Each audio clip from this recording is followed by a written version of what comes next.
Hi, this is Zach here with the weekend edition of the Bulletin Board Heroes here at Zach's Traders Cafe. It is Sunday, the 4th of May, Star Wars Day. Starting off with the FTSE 100, where it's well above the 50-day moving average there at 84.94. We've also got this market back in the pre-tariff breakdown range, which basically was from the 3rd of April, and above the 8,500 area, looking for the old March resistance towards 87.50, hopefully by the end of this month.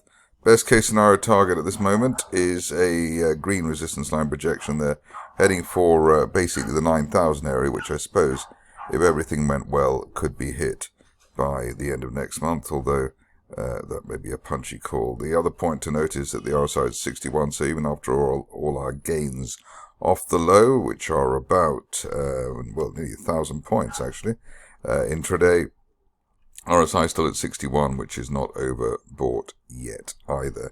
If we do break down below 8,500, then the risk would be down to the 200-day line, 83.45, but I think that would be the worst we're expecting, especially as that was the old resistance area and should now become support. Moving on to the DAX, and here got the unthinkable that we could go back to the highs being towards 23,400, and while we're above the floor of the latest gap, 22,600, looking for that 23,400 plus zone from back in March, hopefully sometime this month. West at the moment is seen as being the 50-day line there at 22,200. Moving along to the Dow, and here it's been a reasonable recovery. We're still relatively, sort of short of where the other markets are, but have managed to get back to the 50-day moving average level around the Friday close. Next level up is the 200-day line, 42,200, and maybe at that point we can then pretend the tariff dip never happened. In terms of support, that old November support line projection, 40,300 at the level that we're looking at the moment, basically looking for 40,000 to hold ahead of a move towards the 200-day line. Next on the list is Bitcoin, and here we've been quietly hoping that the mid-move consolidation would lead to a move to 100,000. That's not quite the case yet, but we're sort of still in the frame for a move to 100,000. February resistance. The overall price channel here up to 120,000, which we're looking for by the end of next month now, probably given the way things are going, and ideally we stay on the right side of 90,000. Moving on to gold, and here another market which is trying to regroup after recent big gains. Here we are at the floor of that rising trend channel from back in March, normally the 3230 area. Next level down is 3170, the initial April resistance, but we're hoping that we've already put in the low there towards 3200 and can bounce back within the rising trend channel. If you're cautious, you wait for an end of day close back above that April resistance line, currently around the 3290 area. Moving on to the stocks, and starting off with Altona, where the positive vibes in the rare earths area seem to be helping this situation out. We've had a gap fill rebound. We bounced off the floor of the rising trend channel there from July, looking for the top of the channel there at 2.3 pence by the end of next month. Just the first hint that the 50-day moving average will start joining the 200-day line in rising. One of the problems in the recent past that the companies leaving the stock market tend to be the ones that do the best, but anyway, at least in the case of CloudCoco, we have actually hit right on the nose the target we had for this stock at 0.32 intraday, and then came back from that upside here while we were above the 200-day line. But I suppose given that we've had that spike there, that's probably the most interested we can get in that situation at the moment. Onto a stock which was total sort of out of the blue type of call, which is coming up next, which is Chrism, and here you can see that we came near to the resistance line projection there from the end of 2024.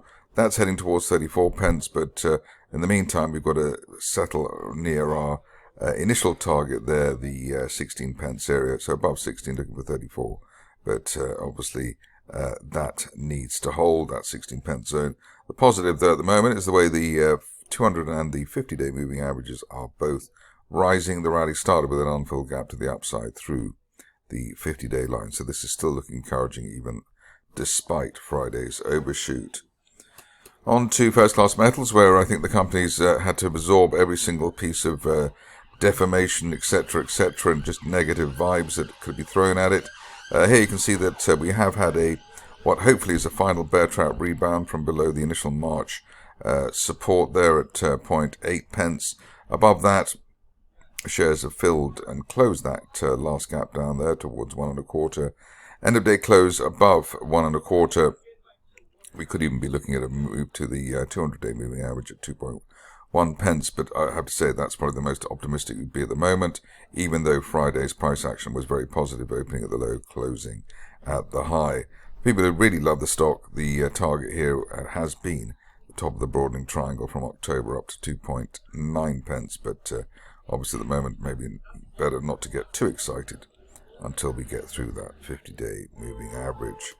On to a requested stock, which is Gfinity, which has gone to the world, the exciting and wonderful world of AI. Here you can see that we had good news, good reaction initially, which is, but then that faded, which is the reason why I didn't cover the stock or haven't covered the stock to date. Wanted to see the dust settle.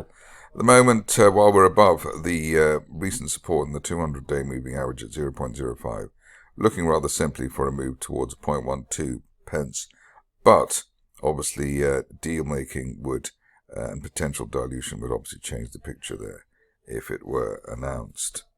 Moving on to Headlam Group, where we've got interesting setup with the bear trap island reversal, so gapping down from March and then gapping up at the end of last week. So that is one of the setups we like, catching the bears out. Best case here is £1.20. By the end of next month, while we remain above recent neckline resistance at 85 pence. I've looked at Itim before, which is interesting, given that I don't think anybody else does. Unfilled gaps to the upside all the way on each turn, so back in February last year, July, in September, and then February again this year, so very intriguing setup there. The view here is that while we're above the 200-day moving average at 44, looking for up to £1, which is the upper parallel. That rising trend channel, ideally we even stay above the 50-day moving average at 50 pence, ahead of further moves to the upside. You can see that 50-day line rising very sharply, and we also had an RSI 50 rebound. Onto a stock which has one of the worst PR approaches in the stock market, but here we are with Kefi. The stock looked like it was turning around with that unfilled gap to the upside and bouncing off a rising 50-day line, and that's what happened on Friday. We are presuming there will be fresh news coming up soon to explain the spike in the shares. 0.75, the initial target here, hopefully, while we're above a recent resistance at 0.58. On to Manx, which doesn't get any coverage anywhere apart from here, presumably.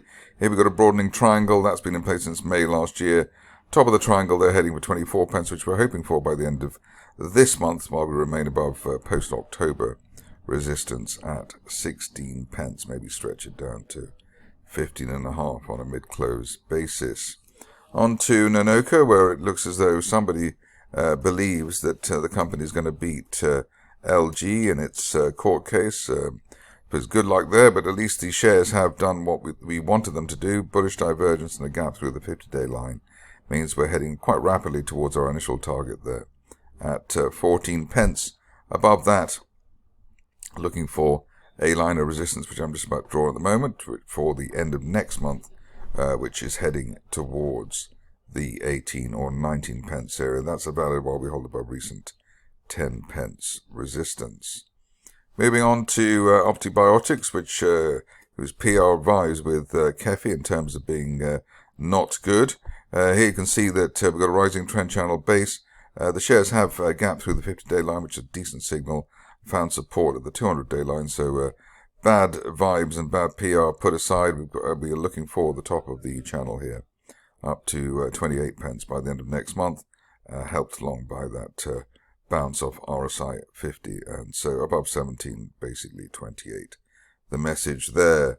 Now, the stock which doesn't get much airtime here or anywhere else is Severfield, and it's not been a pretty picture in the recent past, but we do have an inverted head and shoulders and a neckline break there at 25 pence, up above 25. Looking for at least 33 pence on this situation, maybe much more than that actually, but let's go for that first. And then the old support area around 45, maybe for the end of next month. On to the last two. First one is Tomco, where historically almost every rally, well, every rally's been sold into. What you can see here is that been in a desperate long bear phase, but at least at the moment we have managed to keep consolidation above a rising 200-day line at 0.043. Above that, looking for the top of the range at 0.08, maybe by the end of next month. But as I said, the warning here is that almost every rally is sold into, and sold into quite aggressively. Recent stake building and buying by Slater Investments is the reason for the inclusion today in Venture Life. Obviously, Mark, too important to make too many noises these days, but we've got a rising trend channel there from the beginning of last year. Top of the channel there at 54 pence, and we're looking for that by the end of next month, while we remain above the 50-day line there at 40 pence. But as you can see, near term, a nice little breakout for the shares, a decent one through the 200-day moving average. That's it for me today. More updates during the week when we're back in business.